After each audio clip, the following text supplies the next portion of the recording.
So you had a lot of questions along the way about the end times, and you weren't quite getting those answers you wanted. Did you eventually, how did you come to some of those answers, and how did that come about?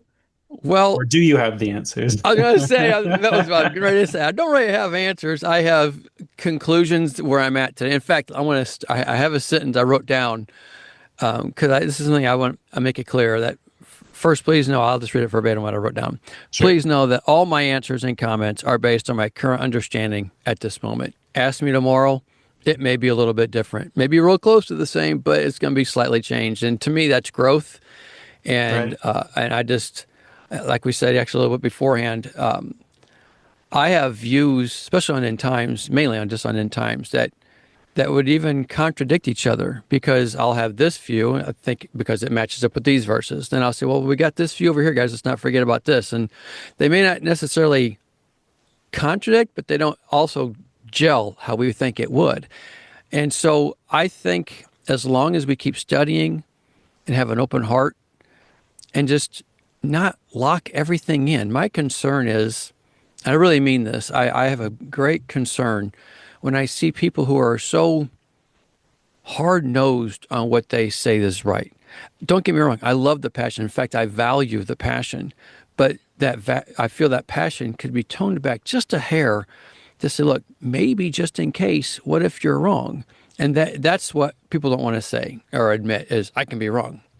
We can all be wrong. I mean, and I think that as long as we continue to learn and grow, we are less apt to be self-deceived Mhm. because I think a lot of times we get ourselves so into something, we brainwash ourselves, not trying to, but we think this is it. That's got to be it. And then all of a sudden, well, what if the end times start and it doesn't start the way you see it? Now all of a sudden you have to admit one of two things. Either that's wrong, even though it's not, but you don't know that, or you have to confess yourself like, hey, maybe I'm wrong here. And if we can overcome that pride, that'd be great. It doesn't matter. But wouldn't it be better to overcome the pride now and then we'll be able to go fluent with everything when it starts? You know what I'm saying? Hopefully that all Yeah. makes sense. Yeah, for sure. That does make sense.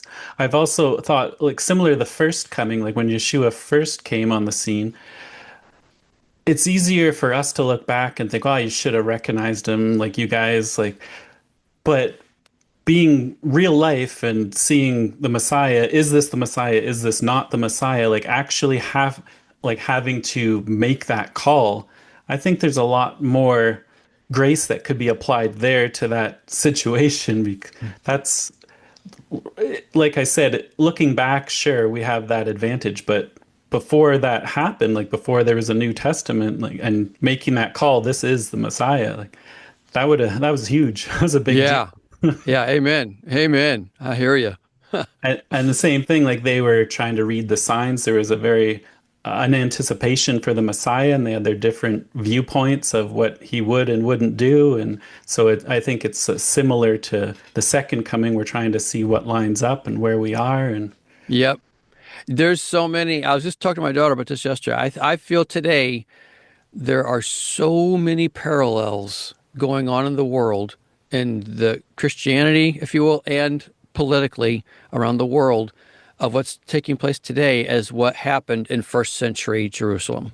It's insane. I'm just seeing all these debates, this here, this here. I'm going, man, we are living first century Israel all over again. Mhm.